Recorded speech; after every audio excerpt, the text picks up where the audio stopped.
La Bulgaria entrerà nell'Eurozona all'inizio del 2026.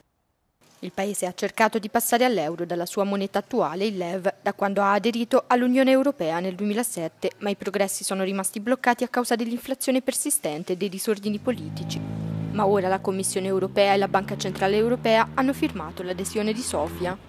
Il primo ministro Rosen Zeliatskov ha salutato la notizia come storica. Това е повод за гордост на българското общество.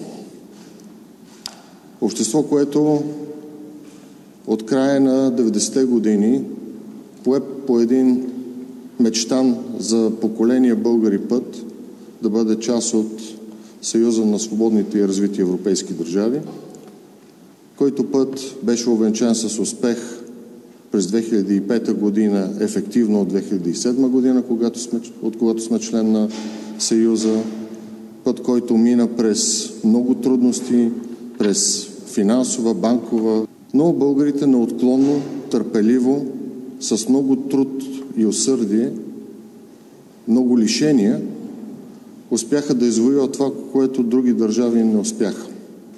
Извоюваха покриването на критерии, доверието и оценката на европейските институции. La Bulgaria lavorerà ora per adottare gradualmente l'euro come moneta ufficiale. Ma il paese si sta preparando per questo momento da un po' di tempo e sono fiduciosi che la transizione sarà liscia. Смело мога да кажа, че България, българското правителство е готово да въведе еврото от 1 януари 2026 година. Ние се готвим отдавна за този процес. Il governo ha sottolineato che vi sarà un monitoraggio chiaro e trasparente dei prezzi nel corso di tutto il processo.